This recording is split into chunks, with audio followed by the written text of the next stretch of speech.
김건희 특검 거부는 윤석열 정권 몰락의 신호탄이 될 것입니다.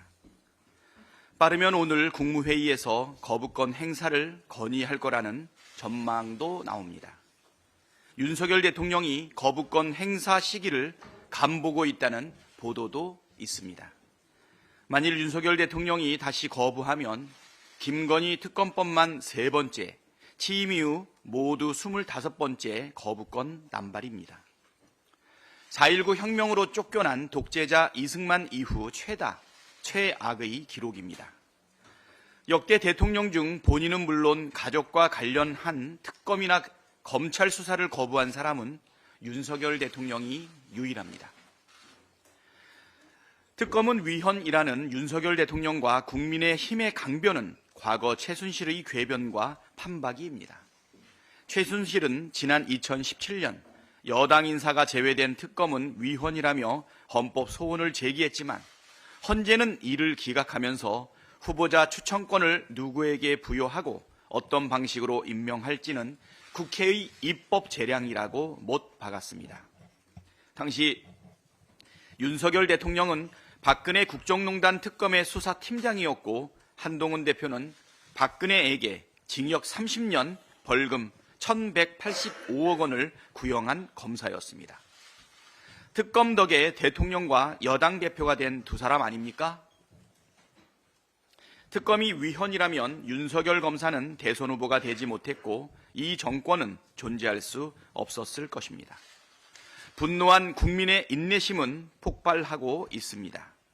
윤석열 대통령의 뻔뻔한 제2의 개사가 이후에도 국민 70%가 김건희 특검에 찬성하고 있고 수십만 명의 국민이 3주 연속 거리로 나와 김건희를 특검하라고 외치고 있습니다. 김건희 특검은 주권자의 명령, 국민의 준엄한 명령입니다.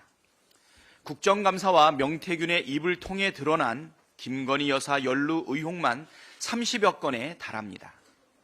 선거 개입, 공천 개입, 국정 개입, 인사 개입 등 하나같이 헌정 질서를 파괴하는 국기문란 중대 범죄이자 부정과 비리로 가득한 악질 범죄입니다.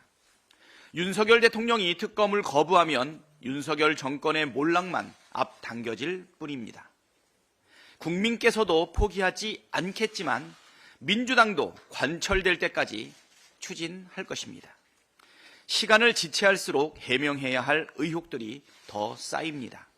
정권이 바뀌어도 반드시 밝혀야 할 의혹들입니다. 시간을 끌면서 매를 더 벌지 말고 하루라도 일찍 매를 맞는 것이 대통령이나 국민의힘 입장에서 더 이득입니다.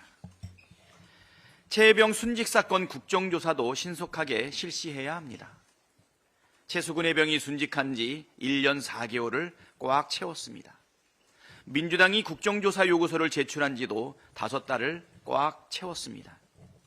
그 사이 특검법을 2차례 발의하고 통과시켰지만 대통령의 거부권과 국민의 힘의 반대에 가로막혀 무산되었습니다. 내일 모레 21일에는 박정훈 대령의 결심 공판이 열립니다. 시간은 계속 지나가는데 국정조사마저 계속 미룰 수는 없습니다.